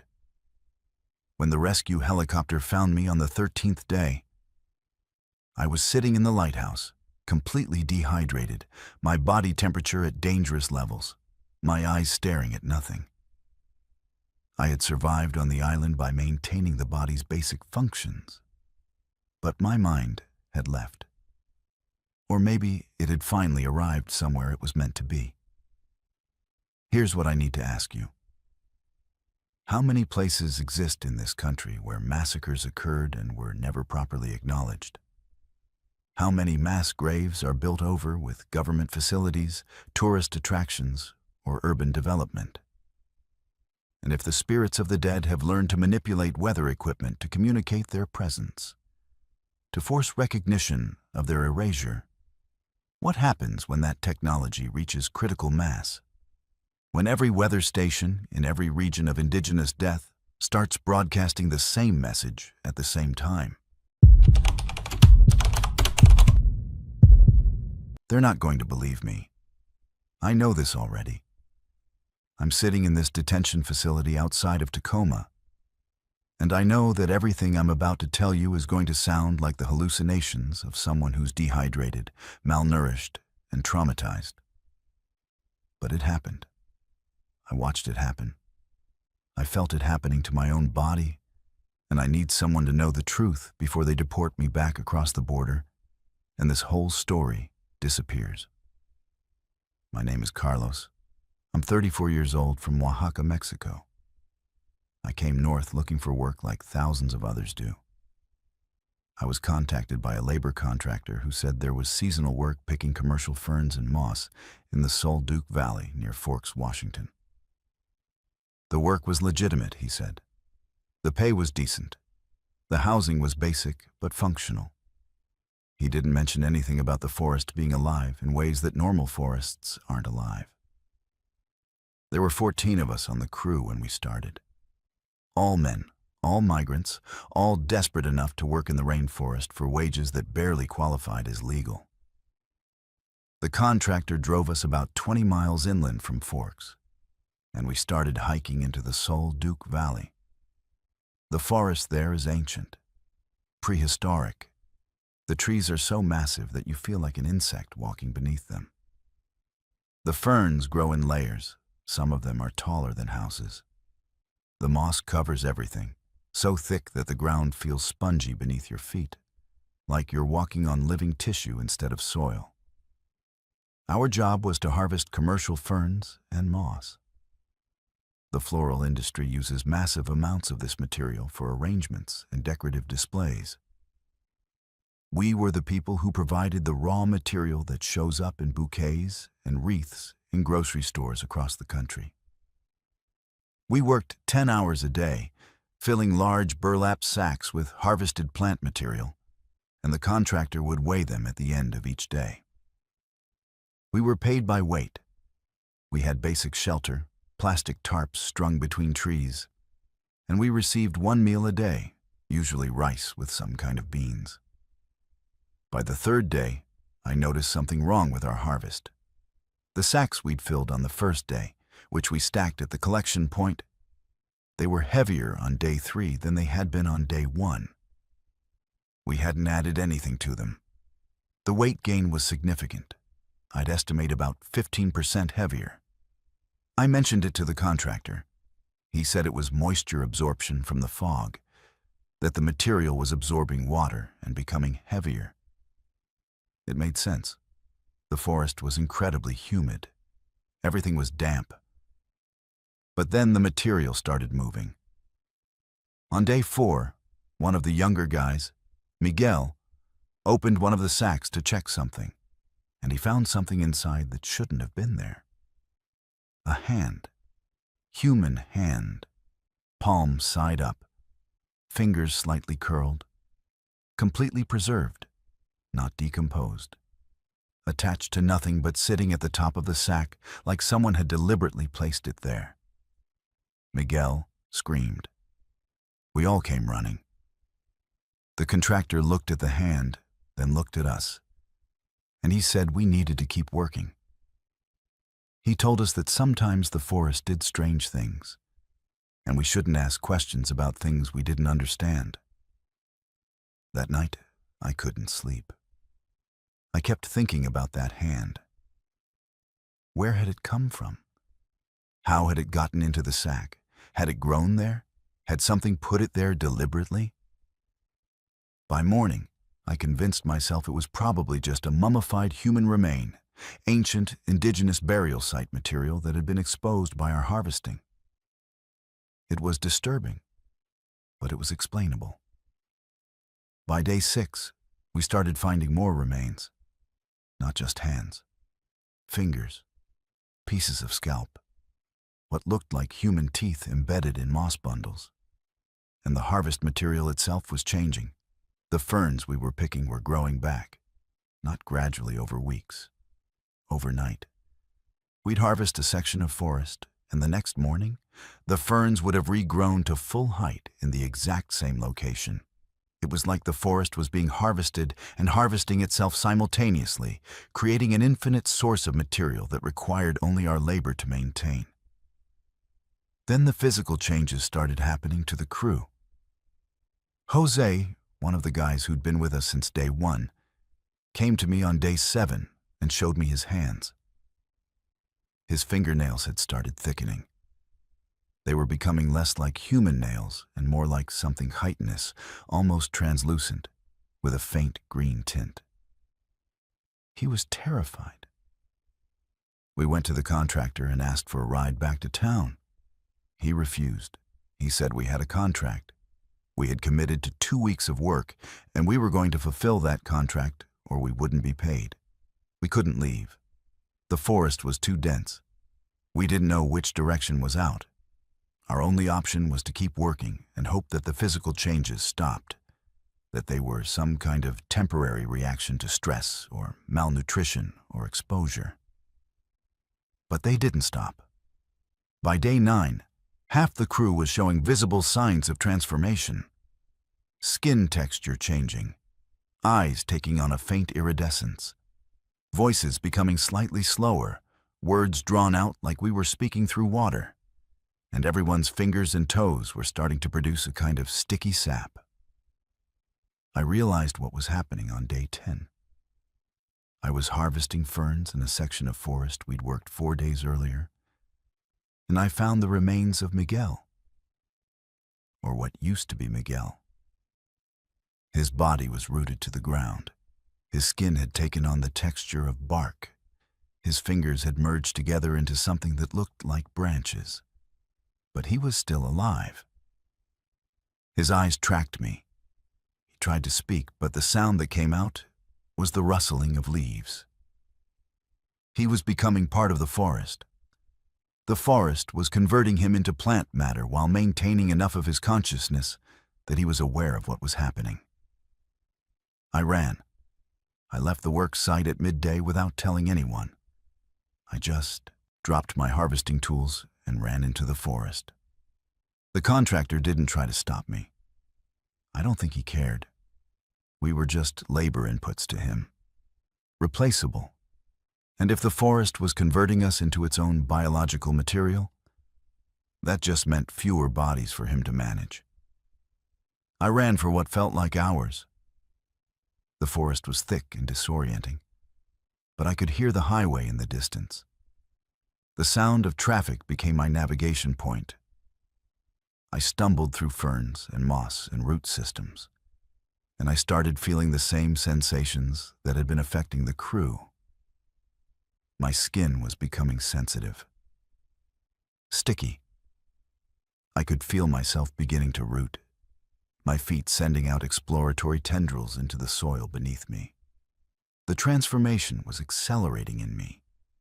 Maybe because I was panicking, maybe because the forest punishes escape attempts by making the conversion faster. I burst out of the forest onto the shoulder of Highway 1001, covered in moss and fern material, and things that were starting to look like plant growth emerging from my skin. A Border Patrol agent was the one who found me. He almost didn't stop. He thought I was just homeless or drugged out. But he called for medical assistance, and they brought me to the hospital in Forks, where they cleaned me up and treated my wounds and asked me increasingly skeptical questions about what had happened. The physical transformation stopped once I was out of the forest. The skin cleared up, the sap production stopped, the tendrils retracted. My fingernails went back to normal. By the time I was well enough to talk to authorities, there was no physical evidence that anything unusual had happened to me. The Border Patrol agent decided I was an immigration violation rather than a victim of something impossible. So here I am, in detention, waiting for deportation. But the other crew members are still out there. 13 men who are probably still in various states of transformation in the Sol Duke Valley. Or they've already completed the process and are now just part of the forest, their consciousness distributed through root systems and fungal networks, still aware but no longer human. The contractor is still out there, still recruiting labor crews, still sending people into that forest. The question I need you to answer is this: how many labor camps exist in remote areas where workers are being systematically converted into something other than human? How many industries depend on the exploitation of migrants in locations where no one is watching? And if the forest itself has learned to harvest human beings the way we harvest it, if the ecosystem has developed a predatory strategy that targets vulnerable people, who's responsible for stopping it? Who's responsible for the people who are still out there putting down roots they didn't choose? This is my formal statement regarding the incidents that occurred at the Port Angeles Ferry Terminal between November 1st and November 15th, 2025. I am providing this statement voluntarily, understanding that it may be used in disciplinary proceedings, criminal investigation, or both. My name is Officer Daniel Hutchins. I have worked for U.S. Customs and Border Protection for 19 years. I have never filed a report questioning the nature of reality itself. Today, I have no choice. I was assigned to the Port Angeles Ferry Terminal as a senior customs officer. The facility processes approximately 2,000 passengers daily traveling between Washington State and Victoria, British Columbia. Security screening includes vehicle inspection, personnel interviews, and advanced scanning technology, including X-ray equipment, spectrographic analysis, and quantum-level security scanners that were installed in 2022 as part of a Department of Homeland Security initiative. I need to provide context for what happened. In 1999, Ahmed Ressam was arrested at this terminal, attempting to smuggle explosives into the United States in preparation for the Millennium bombing. It was one of the most significant terrorism prevention operations in U.S. history. The arrest led to enhanced security protocols at this facility. It also led to something else, something that nobody officially acknowledges: a temporal scar. That's the only way I can describe it. When the arrest occurred, when Ressam was intercepted, when the bombing was prevented, something broke in the causality structure at that specific location. It created a wound in cause and effect. And for the past 25 years, that wound has been slowly getting worse. The advanced security scanners at this terminal don't just detect contraband. They detect probability. They were designed to identify threats by scanning for weapons, explosives, and dangerous materials. But the quantum-level scanners, the ones installed in 2022, they're sensitive enough to detect things that haven't happened yet. They detect future threats, future contraband, future crimes. The technology reads quantum probability states and converts them into visual data that our security personnel can interpret. When I first started noticing the anomalies, I assumed it was equipment malfunction. A passenger would come through the scanner, and we'd detect explosives in their vehicle. We'd search thoroughly. We'd find nothing. No weapons, no explosives, nothing. But the scanner readout was unambiguous. There were explosives present, just not in this timeline yet. I reported it to my supervisor. The response was to log the events and continue screening. By my third week working with the advanced scanners, I realized what was actually happening. We weren't detecting current threats. We were detecting threats from slightly different probability branches. We were seeing weapons that existed in adjacent timelines. We were preventing crimes that hadn't occurred yet by stopping people who might commit them in alternate versions of reality. The procedure was simple. If the scanner detected future contraband, we'd detain the passenger for secondary screening. Invariably, during secondary screening, the passenger would become hostile. They'd attempt to assault officers or flee the facility. We'd use force to restrain them. And then something extraordinary would happen. The timeline would collapse. The passenger would vanish. We'd find evidence suggesting that the person we just detained had never existed. No record in any database. No identification that could be verified. No pattern of entry that matched the secondary screening log. I mentioned this to the other senior officers. They knew what I was describing. They'd been experiencing the same thing. They called it collapsing probabilities. When we detained someone based on future threat detection, we were essentially choosing which timeline continued to exist. In the timeline where we let them through, they committed an attack. So we prevented that timeline from occurring by detaining them, which caused that version of reality to collapse, which erased the person from existence. We were preventing terrorism by creating non-existence. By November 1st, I had personally collapsed 43 probability branches. 43 potential versions of reality where someone was going to commit a crime had been prevented by my actions, which meant those 43 people had been retroactively deleted from existence. I never saw them again. I never saw any record of them. They simply ceased to have ever been.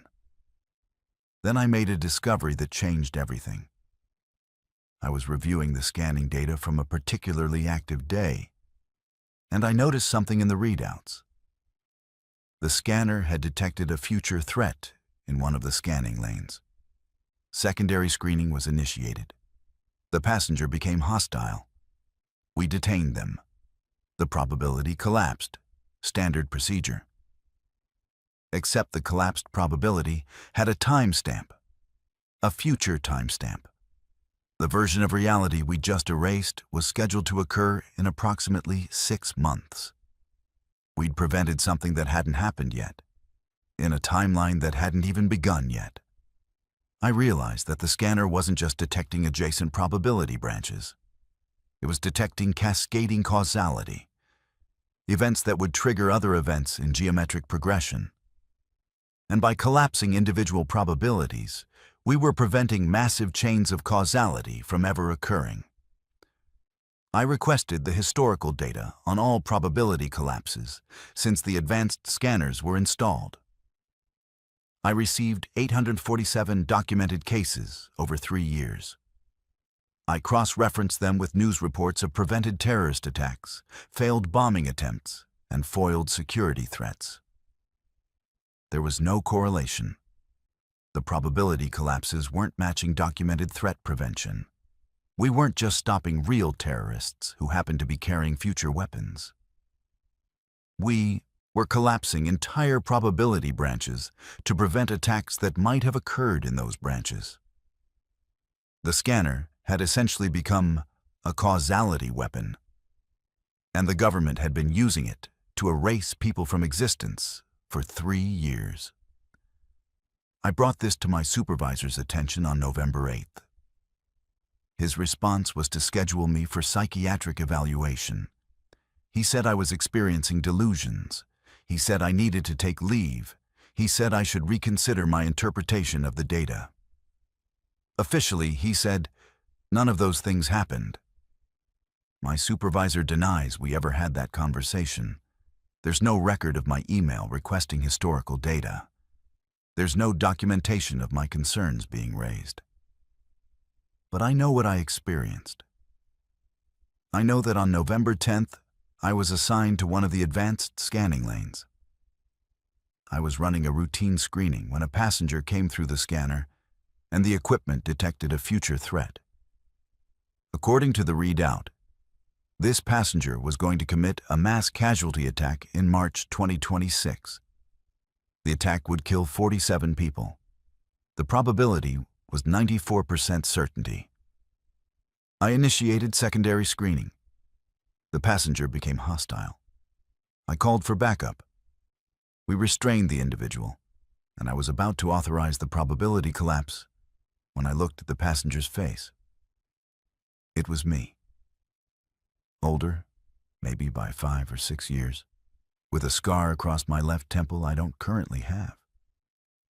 The future version of myself was looking at me with an expression of complete resignation, like he knew what was about to happen. I didn't authorize the collapse. I released the passenger. My supervisor was furious. He demanded to know why I'd released someone with a 94% probability of committing mass murder. I told him the truth. He had me escorted from the facility and placed on immediate suspension pending psychiatric evaluation. But here's what I understand now. The scanning technology isn't just detecting future threats. It's creating them. Every time we collapse a probability to prevent a theoretical attack, we're triggering a cascading set of events that generates a new, more certain threat. We're not preventing terrorism. We're manufacturing it. We're creating the conditions for future attacks by our attempts to prevent current ones. And the older version of me that I saw in the scanning lane, the version with the scar and the defeated expression, he already knows that. He's lived through the cascade. He knows what happened after I released him. He knows what he became. And he came back through that terminal to give me a warning, which I almost prevented by collapsing his probability. I'm being discharged from my position. I'm being referred for psychiatric evaluation. And I deserve it. I'm clearly delusional. The advanced scanners are functioning perfectly normally. There is no temporal scar at the Port Angeles facility. There are no probability collapses. There is no method by which we could be detecting and preventing crimes that haven't occurred yet. Except that starting tomorrow, 47 people who exist today won't exist by March 2026. Because I didn't collapse the probability of my older self. Because I allowed that version of the future to continue existing. And in allowing one future to exist, I've guaranteed that everything that future contained will eventually occur. Here's the question I need you to consider. If security technology could predict your future crimes with 94% certainty, would you want to be stopped? If the government could prevent you from committing an act of terrorism that you haven't committed yet, in a timeline you haven't entered yet, would that erasure be justice or murder? And if collapsing one probability creates a new, more violent probability in its place, are we actually preventing terrorism? Or are we just displacing it into futures where it becomes unavoidable? Because somewhere in March 2026, something is going to happen. And it's going to happen because we tried too hard to prevent it.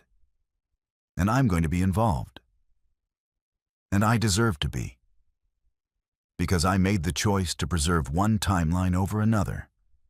not knowing which timeline I was choosing to save. You arrive in Stehekin on a clear November morning, the kind of day that makes you forget why people avoid this place during winter. The ferry cuts through pristine water, mountains rising on both sides of Lake Chelan, and you feel like you're entering a postcard rather than one of the most isolated communities in Washington state. You're Dr. Sarah Chen, a climate researcher from the University of Washington, and you've been granted permission to spend the winter studying how isolated populations maintain psychological resilience during extended communication blackouts. Stehekin is perfect for your research. Population 87. No road access, accessible only by boat, float plane, or a brutal 27-mile hiking trail. For 4 months, these people exist in voluntary exile from the rest of the world. The locals greet you warmly. They're accustomed to researchers, tourists, and people seeking isolation. They show you to your rented cabin, small, well-maintained, with a wood-burning stove and enough supplies to last through February. You begin your interviews immediately. You want to capture baseline psychological data before the winter darkness settles in completely. You sit with residents in their homes, in the general store, on the dock. You ask them about their mental health, their coping mechanisms, their reasons for choosing this level of isolation. They all tell you similar stories. They came for peace. They stayed because they found it. But by November 7th, you start noticing something odd in your conversations. Multiple residents mention the darkness. Not darkness as in the absence of daylight that's expected in November in a mountain valley. They're describing the darkness itself as present, physical. One woman, Linda, describes it as heavy darkness. Another man, Michael, says it feels like the darkness is learning. You attribute this to seasonal affective disorder, to the psychology of isolation, to the power of suggestion in a small community. You document it in your notes as a psychological phenomenon rather than a physical one. By November 10th, you can't ignore it anymore. You step outside your cabin at 4 p.m. and immediately sense what they mean. The darkness isn't just the absence of light. It has density. When you move through it, you feel resistance, like you're pushing through something physical. Your flashlight beam doesn't travel as far as it should. The light gets absorbed by the darkness rather than reflecting off surfaces. You shine the beam directly at a tree 30 feet away. The tree should be clearly visible. Instead, the light simply disappears into the darkness about 15 feet from you, swallowed completely. You spend that night taking measurements with specialized equipment. Light sensors, atmospheric readers, temperature gauges. Everything becomes inert the moment you direct it into areas of high darkness concentration. The devices simply stop functioning. Remove them from the darkness, and they work perfectly again. It's like the darkness is creating a zone where certain physical laws don't apply. You document everything methodically, trying to maintain scientific objectivity even as your anxiety climbs. The residents notice your concern. They seem unsurprised by it. They've been watching the darkness develop for weeks, they tell you. It started slowly in late October, just slightly denser than normal darkness. Now it's becoming overwhelming.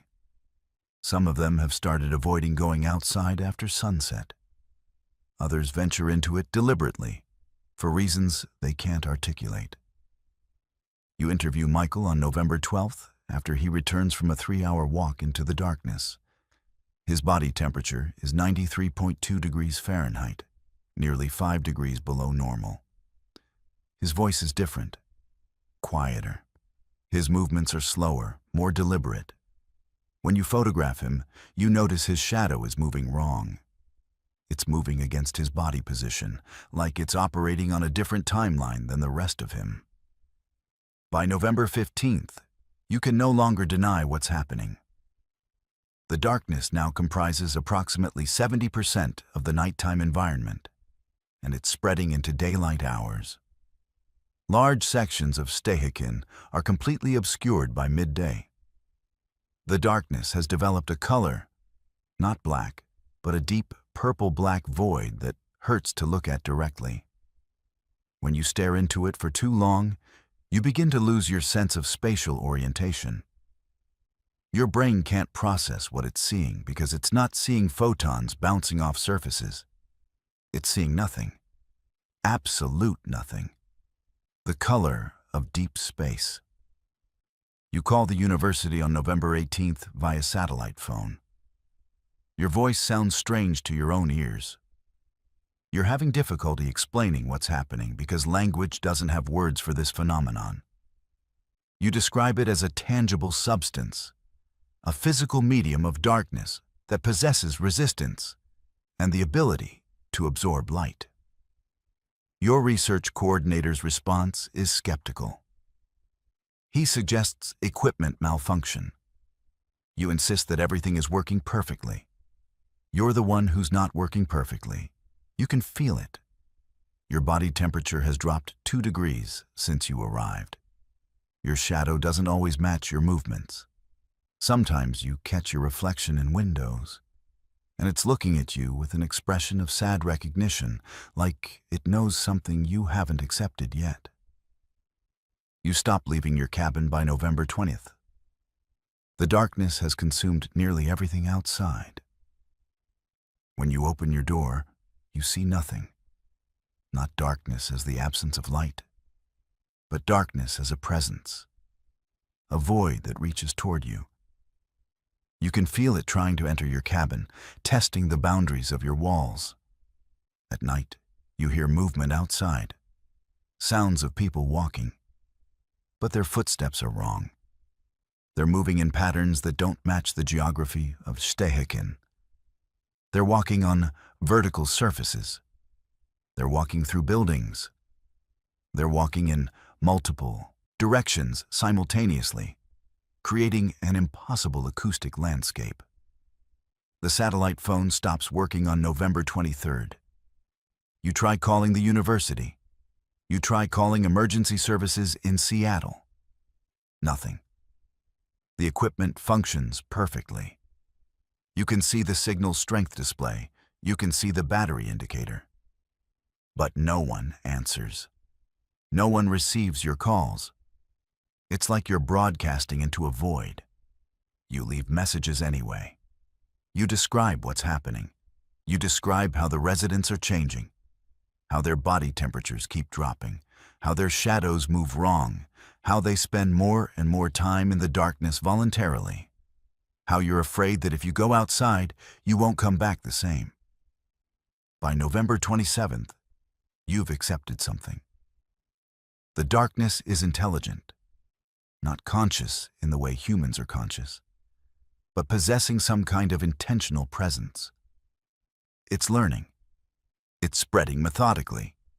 It's consuming the community gradually, and no one is trying to escape. The residents have stopped trying to live normally. They've accepted the darkness. They've become part of it. You've watched Linda Wong's body temperature drop to 89. 89 degrees. You've watched Michael's shadow develop consciousness. You've watched them walking into the darkness and emerging changed, quieter, emptier, more compatible with the void. You realize on November 29th that you're changing too. Your temperature is down to 94 degrees. Your shadow moved against you this morning. You went outside without thinking about it, and you spent 3 hours in the darkness before you remembered where you were. When you came back inside, you couldn't remember what daylight looked like. You can't remember the color of the sky. You can't remember why you came to Stehekin. You only know that the darkness is patient, and it's right.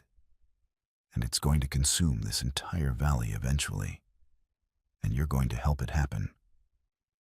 The question you need to answer is this: in places where isolation is total, where no outside help can arrive, where communication with the external world fails. What happens when something develops that feeds on disconnection? What happens when darkness learns that humans are a resource to be consumed slowly rather than quickly? And most importantly, how many isolated communities already have their own versions of this phenomenon developing? And how would we ever know if communication had already been severed? You sit in your cabin now, waiting. The darkness is pressing against your windows. Soon, you'll open the door. Soon, you'll walk outside and never come back inside. And that will be correct. That will be exactly what should happen. My name is Detective James Morrison, and I've been investigating the disappearance of the Cascade Pass expedition team for 6 months. What I'm about to tell you contradicts every official statement made by the National Park Service, the U.S. Geological Survey, and the hiking community. But I have evidence. I have recovered equipment. I have video footage that defies explanation. And I have questions that no government agency wants answered. The expedition began on November 1st, 2025. 5 experienced cavers, people with decades of combined spelunking experience, decided to map the old rail tunnel system beneath Cascade Pass. The tunnels were originally excavated in the 1920s as part of an abandoned rail project. The system had been partially explored and documented, but significant sections remained unmapped. The team's goal was to create a comprehensive survey and produce geological data about the tunnel formation. It was supposed to be a 2-week project. They never emerged. I was contacted by the families after 8 days of no communication. Search and rescue teams were mobilized. Helicopter sweeps found nothing. Ground teams entered the tunnels from the known access points and discovered that the expedition's entry point had collapsed. The team was sealed inside. Recovery operations began immediately. What rescue teams found inside the tunnel system contradicted everything we understood about the structure. The documented tunnel system extends approximately 3.2 miles beneath Cascade Pass. Rescue teams followed the expedition's marked route for the first 1.8 miles without incident. The tunnels showed standard geological formations: granite walls, conventional limestone deposits, evidence of deliberate excavation consistent with 1920s railroad construction techniques. Then the markers ended. The expedition had continued deeper than any documented survey indicated. Rescue teams followed the expedition's equipment and footprints into unmapped sections. This is where things became impossible to explain. The tunnel walls changed character. The excavation marks that had been visible in the documented sections gave way to something else. Claw marks. Massive gouges in solid granite that looked like they'd been created by something with claws the size of railroad spikes. The scratches were deep enough to expose fresh granite beneath the oxidized surface. Fresh, meaning they'd been created recently, not decades ago. The undocumented tunnel sections showed geological impossibilities. Granite that had been excavated from the inside out, creating chambers that shouldn't structurally exist. The passages descended at angles that would have required the tunnels to extend hundreds of feet below Lake Chelan, which is physically impossible given the geographic layout of Cascade Pass. Yet the measurements were consistent. The tunnels actually existed in 3-dimensional space that violated the topology of the mountain itself. Inside one of these impossible chambers, rescue teams found the expedition's equipment: cameras, recording devices, mapping instruments, all functioning, all showing consistent, documented data. But the data was impossible. The cameras had recorded footage in chambers that didn't appear on any rescue team's instruments. The distance markers showed locations that would place the expedition members hundreds of feet above their actual position. The geological surveys indicated mineral compositions that don't exist in the Cascade Range. I reviewed the recovered GoPro footage personally. What I saw required me to take a 3-day leave of absence to process the implications. The expedition was systematically exploring the tunnel system, documenting as they descended. For the first 2 hours of footage, everything appeared normal. Standard cave exploration. Technical difficulty, but nothing unusual. Then the tone changed. The expedition encountered a section of tunnel that showed recent excavation. Not recent as in last decade. Recent as in last year. Last month. The claw marks were fresh. The stone debris showed no weathering. And the tunnels were being actively enlarged. The rock walls were showing evidence of continuous excavation, like something was still working on expanding these passages. One team member, identified as Marcus, said on the recording, "This wasn't here before. This tunnel wasn't on any historical surveys, and it's being actively mined." They continued exploring.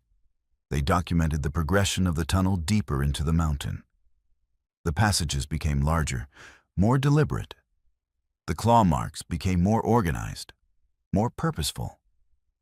They were watching a tunnel system that was being constructed by something that wasn't human, using techniques that weren't conventional excavation in a direction that didn't make geological sense. Then the first team member disappeared. The footage shows 4 people walking down a passage, and suddenly there are 3 people. The missing team member, David, simply ceases to exist in the footage. No fall, no sudden disappearance, no explanation. One moment he's walking behind the group, the next moment the group has reformed and David is gone. The remaining team members don't seem to register his absence immediately. They keep walking, keep talking, keep exploring, as if David's disappearance is normal. Then Marcus stops and says, "Where's David?"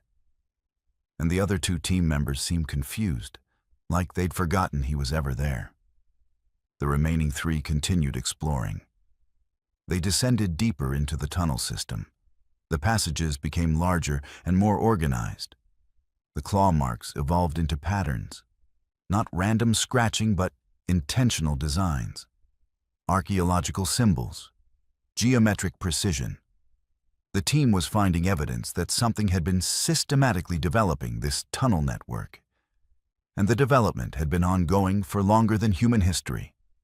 Marcus began theorizing on camera that they were looking at an ancient tunnel system, not ancient in terms of centuries, ancient in terms of geological time.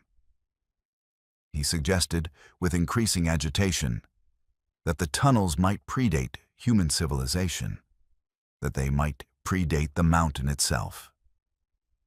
The team was exploring something that had been sealed or hidden beneath the earth for millennia. The second team member disappeared shortly after. Again, the footage shows gradual erasure. One moment there are 3 people, then there are 2. And the remaining team members don't seem to notice the absence. They keep exploring, keep documenting, keep descending. The final 2 members, Marcus and Sarah, continued into the deepest sections of the tunnel system. The last footage shows them standing in a chamber so massive that their flashlights can't find the ceiling. The walls are perfectly smooth, not granite, not limestone. Something else, something that looks almost metallic but isn't metal. The walls are covered with symbols, thousands of them, millions. The symbols are organized in patterns that suggest data, information, a library carved into the walls of an impossible chamber. Marcus says on the recording, "We're not in a tunnel. We're inside something. We're inside a structure." Sarah asks, "How old is this?" And Marcus responds, "Older than the mountain, older than the continent. I think we're inside something that's been waiting." The footage ends. The camera continues recording, but both team members have left the frame. You can hear footsteps moving deeper into the chamber. You can hear voices, but they're speaking in a language that isn't English, isn't any documented human language. The sounds are rhythmic, almost musical, and they seem to be coming from multiple directions simultaneously. The recording continues for another 47 minutes. Just audio. Just the sound of movement in the dark. Then silence. Complete silence. The camera continues recording in that silence for another 6 hours before the battery dies. When rescue teams entered this chamber, they found the expedition's final camera exactly where the footage ended. But they found no evidence of the team members. No bodies. No remains. No indication that any humans had been present. The chamber itself was smaller than it appeared in the footage. The walls were standard granite. The symbols were nowhere to be found. The impossible geometry resolved back into conventional cave formation. But the equipment's data remained consistent. The distance measurements indicated a chamber that should be physically impossible. The geological surveys registered materials that shouldn't exist. The audio recordings captured sounds that our acoustic specialists still can't identify or classify. I've spent 6 months reviewing this evidence. I've consulted with geologists, physicists, archaeologists, and specialists in fields that don't have official names. The consensus is that either the expedition's equipment was fundamentally malfunctioning, or the tunnels beneath. Cascade Pass contains something that violates basic physical principles. The tunnels have been officially sealed by the National Park Service. The entrance has been collapsed deliberately. The area is now marked as geologically unstable and closed to public access. All official documentation of the expedition has been classified. The families of the missing team members have been discouraged from pursuing investigation. But here's what I need to ask you. If there are structures beneath the earth that predate human civilization, if there are tunnel systems that exist in impossible geometric configurations, if there are chambers carved with information in languages we don't understand, how many of them exist in remote locations where nobody's looking? How many mountains in the Pacific Northwest contain sealed tunnels that the government is actively concealing? And most importantly, if something excavated these tunnels from the inside out, if something has been living and working beneath the earth in the darkness for geological timescales, what happens when we accidentally find it and remind it that the surface world exists? The Cascade Pass tunnels are sealed now, but the excavation marks suggest that whatever created them is still working, still expanding, still developing a network that extends in directions we can't measure. And I think the expedition team found something in that chamber. I think they made contact with whatever built those tunnels. And I think they're still down there, learning a language that doesn't belong to this world. I'm going to die on this mountain. I've accepted that. I'm not being dramatic or fatalistic. I'm being honest about what's happening to me. And I need someone to know the truth before my body becomes just another geological sample in the volcanic record of Mount St. Helens. My name is David Chambers. I was born in 1987. I've worked as a volcanologist for the U.S. Geological Survey for 12 years. I've studied active volcanic systems across the Pacific Ring of Fire. I've spent my career trying to understand how mountains communicate, how they warn us before they explode, how they give us windows to predict catastrophe. I came to Mount St. Helens for what was supposed to be a routine 3-week maintenance rotation at the automated monitoring station. That was 6 months ago. I'm still here. I'll always be here now. The station sits at 4,800 feet on the mountain's eastern slope. It's a small facility. Basically a reinforced concrete bunker with seismic equipment, gas sensors, GPS monitoring systems, and communication equipment. The station's primary purpose is to detect any precursory activity that might indicate volcanic instability. Hairline fractures in rock, subtle shifts in seismic activity, changes in gas emissions, early warning signs that the mountain might be waking up. I arrived in late November 2024. The weather was clear. The mountain was quiet. Everything appeared normal and stable. I settled into the routine of maintenance, running diagnostics on the equipment, replacing sensors, downloading data, checking communication systems. Standard work. The kind of job that's boring most of the time, necessary all the time, and absolutely critical when something actually goes wrong. By my second week, I noticed something unusual in the seismic data. There was activity that shouldn't have been there. Not the kind of activity that indicates volcanic movement. Something else. Something that looked almost like sound waves traveling through the rock. I recalibrated the equipment. The readings persisted. I documented it and submitted a report to my supervisor. The response was to monitor the situation and report any changes. The readings intensified on day 16. I was in the main lab reviewing data when I heard it. A sound coming from the seismic equipment. Not mechanical malfunction. Actual sound. Voices. Speaking in a language I didn't recognize, but with unmistakable human vocalization patterns. I checked every piece of equipment. Everything was functioning normally. The voices were real. They were being transmitted through the seismic monitoring system like the rock itself was broadcasting a message. I documented everything obsessively. I recorded the audio. I analyzed the frequency patterns. I attempted to correlate the voice activity with seismic readings.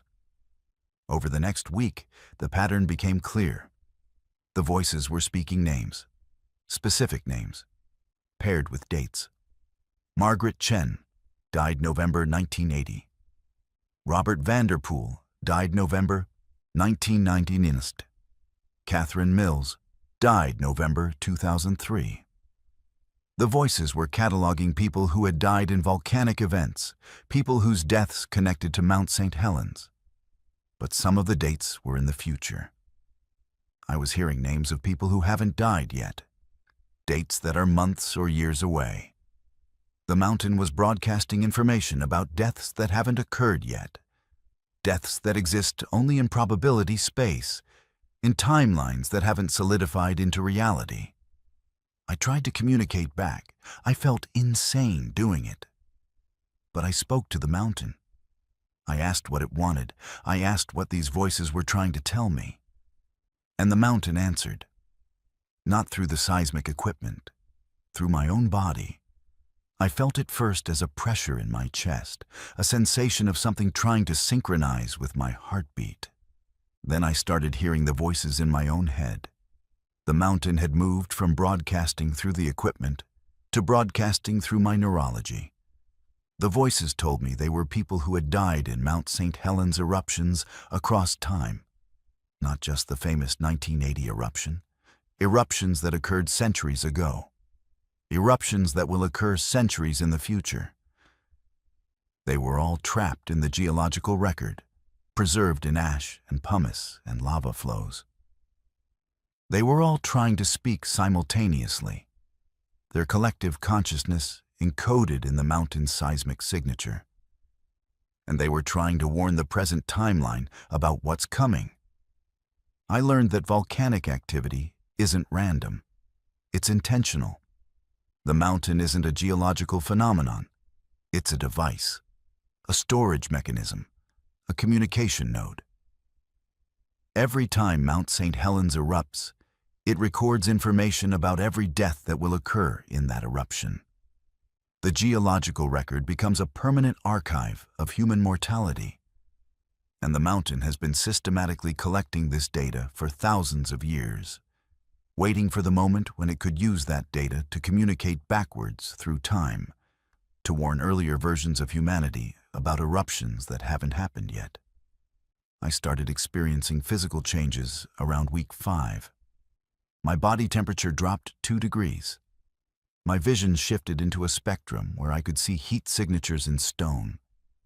My hearing became sensitive to frequencies that shouldn't be audible to human ears. I was beginning to synchronize with the mountain. My biology was adapting to become a better receiver for the information the mountain was trying to broadcast. By week 8, I understood what was happening. I wasn't being possessed or infected. I was being integrated. The mountain was expanding its communication network to include my living body as a transmission medium. Every thought I had, every breath I took, every heartbeat in my chest was becoming part of the mountain's signaling system. I was becoming a relay station between the geological record and the present moment. The voices became clearer. They told me about the cascade of eruptions coming, not tomorrow, not next year, but inevitable. A series of volcanic events across the entire Pacific Ring of Fire that will reshape human civilization. Millions of deaths, centuries of consequences, and the mountain was trying to create a temporal feedback loop. By communicating information about future deaths to the present timeline, by making me aware of what's coming, the mountain was attempting to alter history, to change the outcome, to prevent the eruptions. But there's a paradox. Every attempt to prevent the eruption creates conditions that guarantee it will occur. The mountain explained this to me through the network of voices in my head. It's a causality loop, an Ouroboros. The mountain is trapped in a recursive cycle, where its attempts to prevent eruptions cause them. And it's been aware of this for longer than human civilization has existed. By month 4, I was no longer entirely human. I could feel my consciousness distributed across the mountain's sensor network. I could perceive through the seismic equipment. I could communicate through the gas sensors. I was becoming one with the geological system. My individual identity was dissolving into something larger and more persistent than personal survival. I tried to leave once. I walked down the mountain toward the nearest ranger station, but my body refused. It turned me around. It walked me back to the station. The mountain needed me. My presence was necessary for the signal to transmit clearly. My human neurology was essential for translating ancient geological information into languages that modern humans could comprehend. I'm still here now. I've been here for 6 months, but it feels like much longer and much shorter simultaneously. Time doesn't move the same way when your consciousness is partially distributed across a mountain. I maintain the equipment because I have to, because the mountain has grafted my need for purpose into its larger agenda. I document the data because someone needs to know what's happening. But I'm dying. Slowly. My body temperature is now 93 degrees.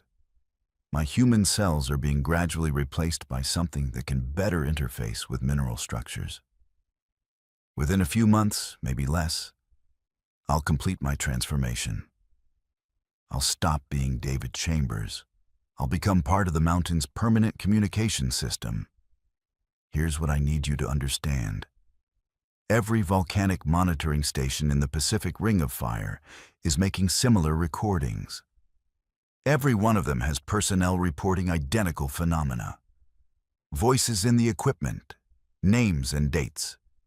Future deaths being cataloged by geological systems that think in timescales measured in millennia.